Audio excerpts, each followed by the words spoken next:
Hello, this is Watch All About with another watch review, and in this watch review we're looking at a watch which we have been waiting for quite a while, the brand new Christopher Ward C8, but this is the Power Reserve Chronometer. And what's so special about it is that it has their own in-house movement, the SH21, but with the added complication of a Power Reserve indicator. So obviously with the SH21 movement, it's COSC certified as well, so that means it's plus or minus 5 seconds a day. Same kind of regulation that you get with Omega, Rolex and all the other posh watches. So we have a very nice looking bridge to the movement as well, so we'll have a look at all of this in closer detail.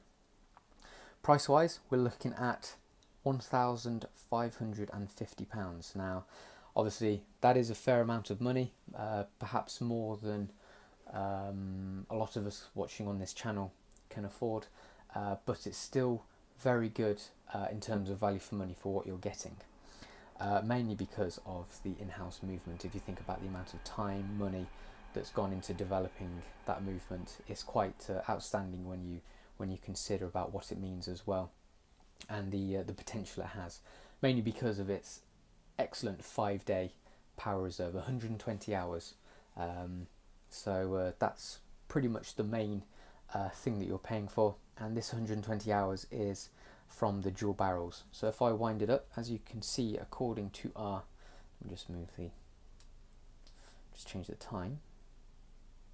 As you can see, our power is, we're on about 2.5 days. So if I wind it up, you'll see the indicator increasing.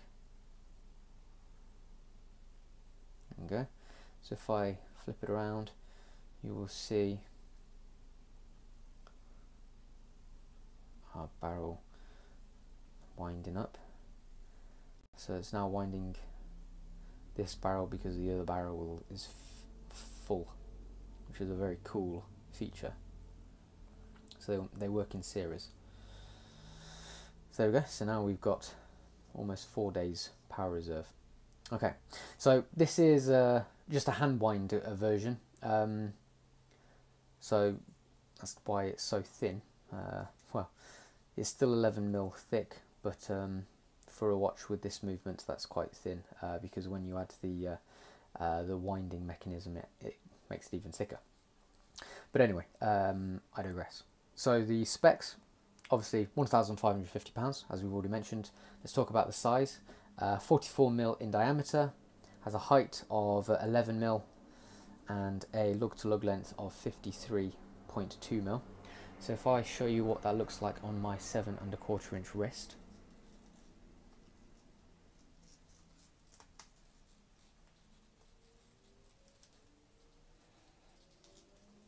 Okay, here we go. So it probably is at the absolute maximum that I personally am happy to wear, 44mm, but it also wears quite large because of the onion-shaped crown, and also the the relatively thick height of 11mm. But it certainly provides a lot of wrist presence, mainly because of this jet black DLC coating to the case, and the very nice contrasting strap as well. So it really does make quite an impression on the wrist. And the general design of it is really good as well. Adrian Buchman has done a fine job on these two new releases, this one and the C8 World Timer, the UTC World Timer, which is their other new release which goes along with this. And they both have the new logo. So I think these are the first models that really represent that new branding perfectly. The logo fits just right, I think, on these two models. Interestingly, this is the first watch to have a centre-aligned logo at 12, probably because the indicator has to go there at 9 because of the module that Johannes Janker has developed. So I guess they had no choice but to put it at 12, but I personally think it looks great centre-aligned there. So let's hope we see that positioning a lot more in their new models. Okay, so as I mentioned, the case is DLC, that's diamond-like carbon coated, and this watch only comes in that case, whereas the other one, the other new release actually has an option of a stainless steel case, whereas this one only comes in the DLC coated case. It has a weight of 81 grams, which actually is, isn't too heavy.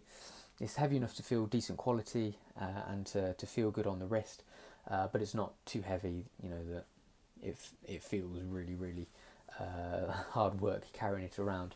Considering the movement, that's actually quite light. I think the omission of the winding mechanism has actually saved quite a bit of weight. So the water resistance is 50 meters. Just give it a quick wipe. So you can take it for a swim. I probably wouldn't recommend it. Sapphire Crystal with anti-reflective coating. I'm in a conservatory at the moment, so unfortunately there's no crystal will remove all reflections here, but it does a very good job in day-to-day life of removing any reflections. You can tell that it's a very decent quality anti-reflective coating. And the loom used is Superluminova Old Radium. So we've got a real vintage vibe going with these two new releases, and this Old Radium is sort of like that browny, orangey kind of colour. So again, that works really well with the vintage vibe, and it looks great. I think it's a little bit softer to the eye than pure white and black. So I think in terms of design wise and aesthetics, it works very nicely, and it matches the strap well as well. Okay, so let's have a look at each separate section in detail then. So starting off with the dial. So one of the very cool things I like about this is the new date wheel style. So the actual date wheel itself is metal, but with the dates punched out of it. So if I advance the date, so if I pull it out to the first one, there we go.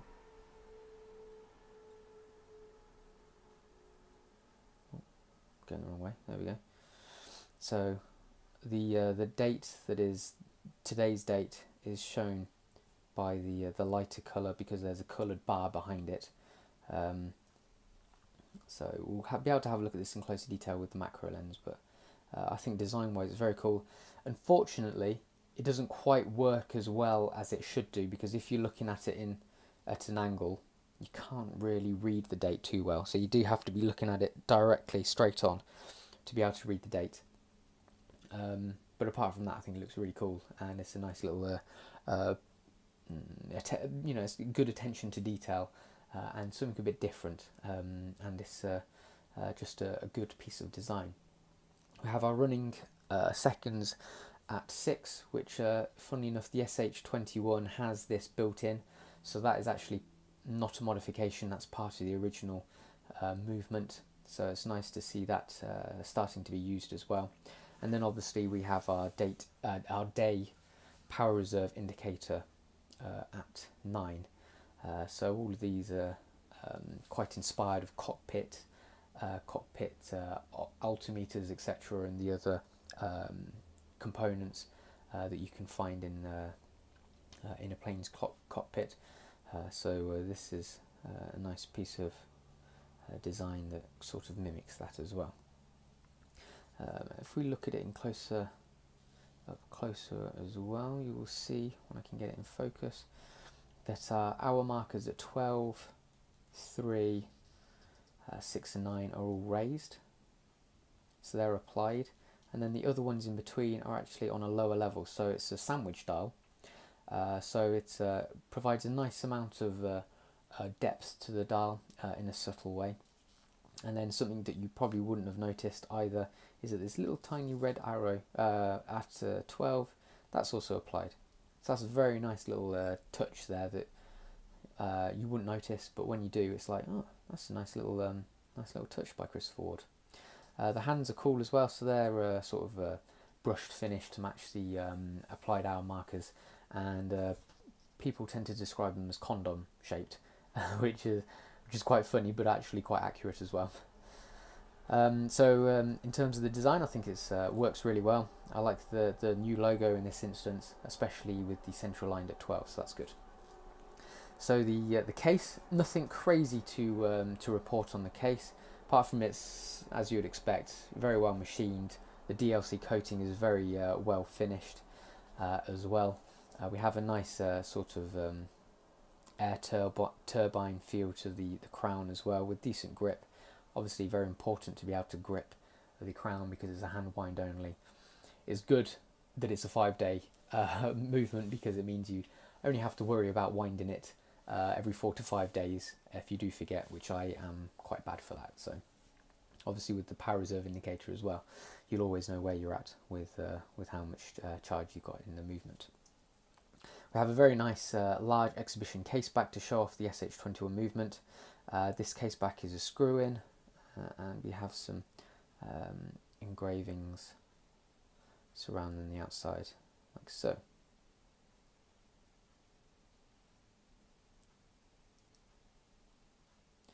Okay, so we might as well have a brief look at the movement as well. So as I showed you before, we have 2 barrels. We have this DLC coated bridge as well, which is cool, with all these engravings and painted white.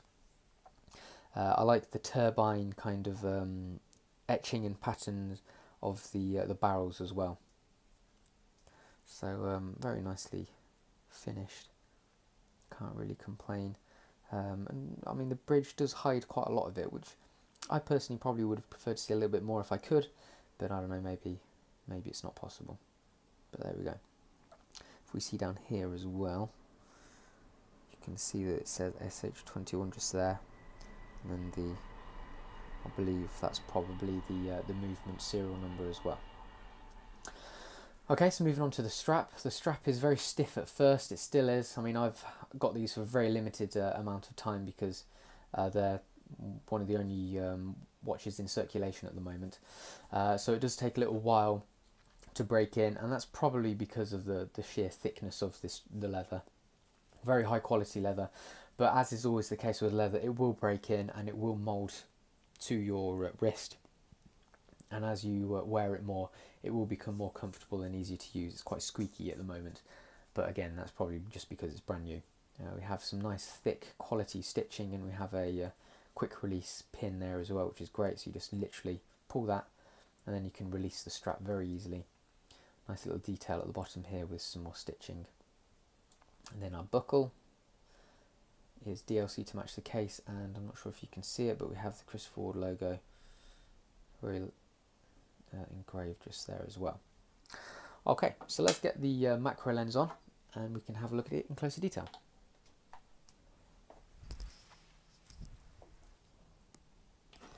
So we'll start off with the dial. So printing here, all very nice and fine. It's all that kind of vintagey, orangey kind of colour.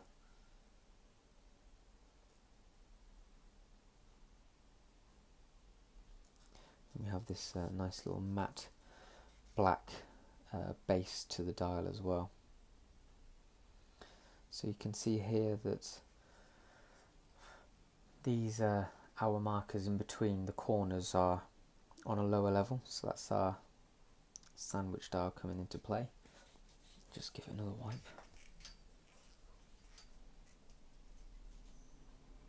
There we go. And then at our quarters we have these applied hour markers. So that's 9. And we have this one at 6. One at 3. And we have a nice big 12 at 12, funnily enough. Above that we have this lovely applied red arrow as well, which is very nicely done for something so small. Having a look at the date window now, so you can see that custom date wheel. If I show you as it advances, so you can see there, pops on nicely. And again, there we go. So yes, a really nice little touch there of Christopher Ward. And then looking at the hands, we have this sort of brushed finish to match the hour markers. Okay, so moving on to the case, we have this DLC coating, which is very nicely done, well finished. The machining of the case is sharp, and you know, very well machined and finished.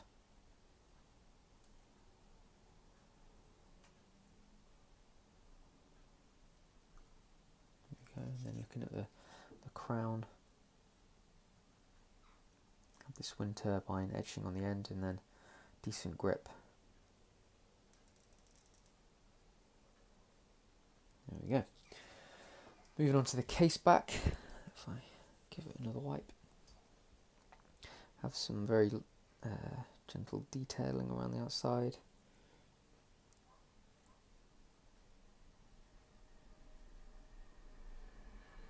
And then we can move on to the lovely movement, the SH21 movement.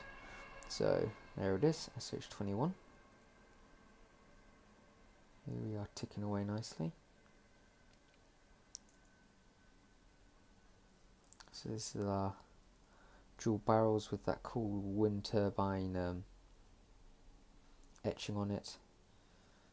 Nice little detail saying the winding direction as well.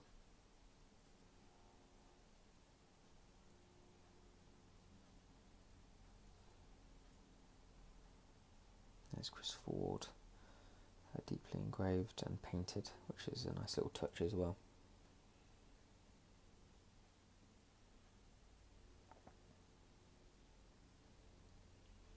So moving on to the strap, got some nice thick stitching here. Look at it from the side.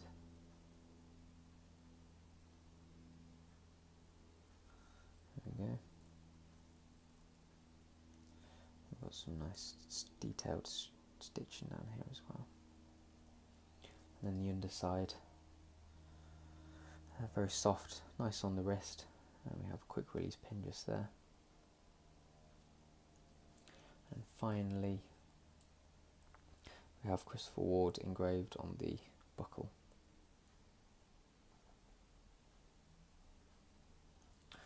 Okay.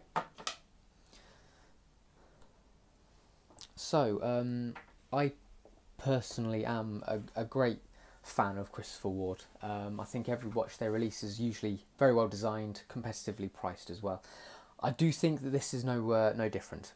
It is expensive at $1,550, but when you consider what you get for that price, it is quite good value for money.